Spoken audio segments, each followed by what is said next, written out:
Several times every year, something remarkable happens in the skies just north of Las Vegas. Dozens of fighter jets roar off of a runway at Nellis Air Force Base, forming one of the largest tactical air forces you'll ever see outside of an actual war. In minutes, these aircraft will disappear into the desert. From there, across thousands of square miles of mountains, valleys, and dry lake beds, they will fight in a simulated air war. All of it is designed to replicate the most dangerous missions a pilot might ever face. This is Red Flag, widely considered the most realistic combat training exercise in the world.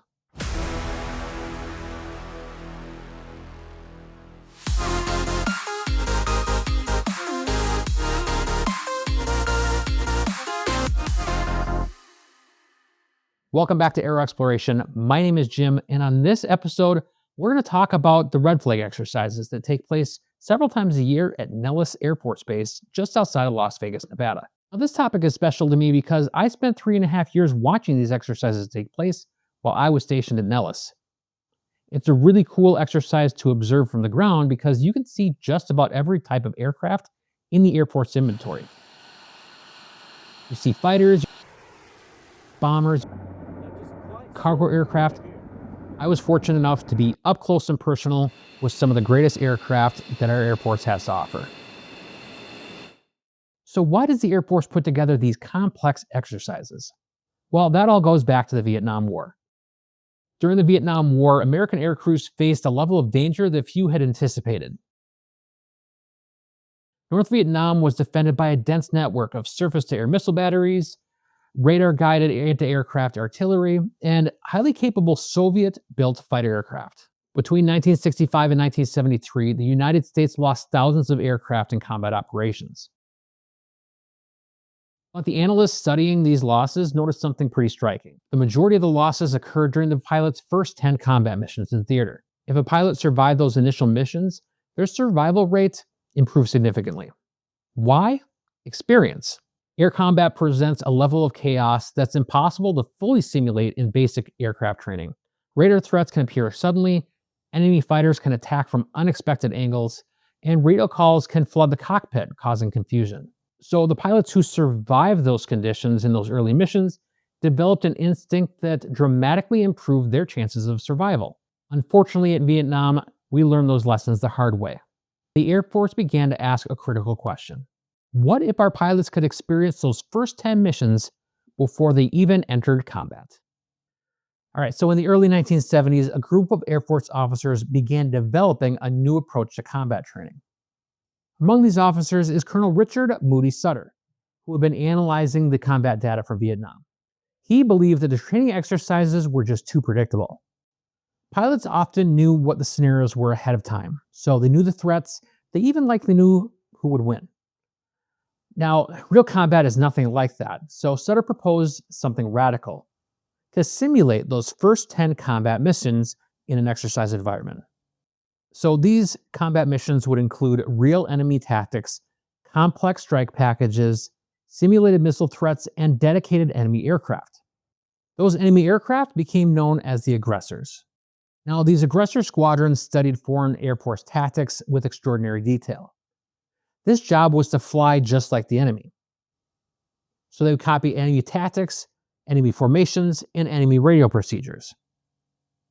Even the aircrafts were painted in a camouflage scheme designed to resemble Soviet and other foreign fighters. The goal for them was simple, and that was to make American pilots fight an enemy that felt like it was real. So with a plan in place, the first Red Flag exercise took place in 1975 at Nellis Air Force Base. And from the very beginning, it changed the way that our Air Force trained for war. So why Nevada? Well, to create a realistic war, the Air Force needed something incredibly rare: space, and a ton of it. And that's what they found in southern Nevada. The Nevada Test and Training Range is one of the largest military training areas in the world, covering nearly 12,000 square miles of airspace. The area covers nearly 3 million acres of land, and within that area are dozens of simulated enemy targets and threats. For these exercises to work as intended, the pilots have to act exactly as they would in real combat. So some parts of the range allow for aircraft to fly at extremely low altitudes, flying through narrow desert valleys at speeds exceeding 500 knots. The terrain itself can become a part of their training.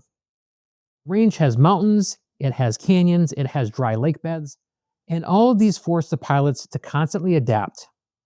It's one of the few places in the world where air crews can safely train in such a vast and realistic environment. Fox 1. Good hit on 1. Today, a typical red flag exercise lasts for about 2 weeks. During that time, hundreds of sorties are flown. Each mission begins hours before the aircraft even leave the ground. There's large strike packages that can include 40, 50, or more aircraft. Before these missions, every pilot attends a detailed briefing. They review things like the threat systems, enemy fighters, the mission's timing, and a communication plan. And with as many aircraft as there are in the air, they also talk about how to mitigate those risks and hazards. Meanwhile, on the ramp, maintainers and other crews prepare their aircraft for multiple squadrons. We're talking about tankers, fighters, electronic warfare aircraft, and even command and control platforms. They all have to be ready and prepared for launch.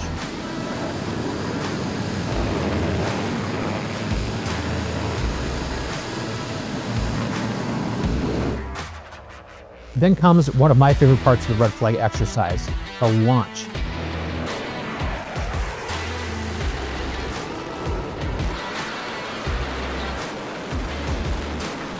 One aircraft after another, roll down the runway in rapid succession. Their goal is to build a massive airstrike package, and once over the training ranges, their exercises can begin.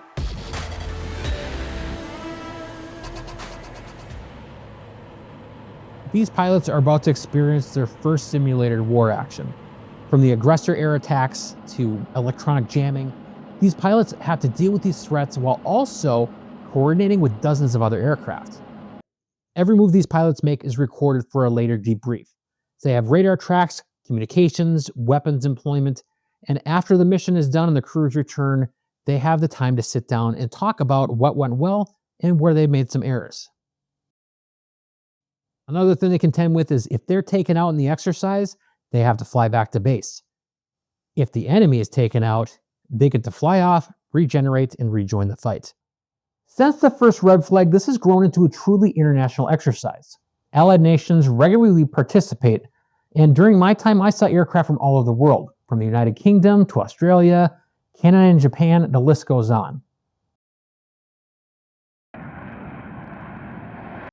Modern exercises now incorporate aircraft like the F-22 and the F-35, but the training has expanded far beyond just the original fighter combat role. Today's red flag missions incorporate cyber warfare, space-based intelligence, electronic attacks, and joint operations with other branches of the military. These exercises have evolved to reflect the complexity of modern warfare. Air campaigns aren't just about individual aircraft. They're about an integrated network of technology and coordination. And red flag allows military planners to test systems in one of the most demanding training environments anywhere in the world. For as valuable as the training is at red flag, it offers something else. If you're an aviation enthusiast, it gives you a rare opportunity to see the incredible variety of military aircraft in action. During these exercises, spotters from around the world will travel to southern Nevada, hoping to catch a glimpse of their favorite aircraft. Fortunately, you don't have to enlist in the Air Force and get stationed at Nellis to see the show. There are plenty of areas where you can legally and safely view aircraft. One of the most popular is the Las Vegas Motor Speedway area.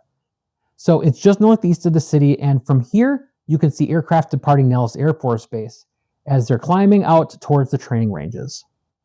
But the real thrill here for many aviation photographers is seeing aircraft out on the actual training ranges. There are several public areas along their ranges that can allow for a distant view of the aircraft flying through the desert terrain. One of the biggest disclaimers here, though, is that visitors need to be aware of certain rules. The Nevada ranges are surrounded by strictly controlled military land. Crossing into restricted areas can impact the operations of the exercise itself, and can almost guarantee you contact with security forces or other security personnel on the ranges. Responsible spotters stay on public land and they follow all the posted signs. So for 50 years after its creation, Red Flag remains one of the most important training exercises in military aviation. The purpose here is simple: prepare our military aviators for the most dangerous missions they'll ever fly, and ensure that their first experience with combat isn't the day that they go to war. If you participated in or have observed a Red Flag exercise, I would love to hear from you. So leave a comment below and tell me about your story. If you enjoyed this video, make sure you like and subscribe so you don't miss any of the aviation action here on Aero Exploration.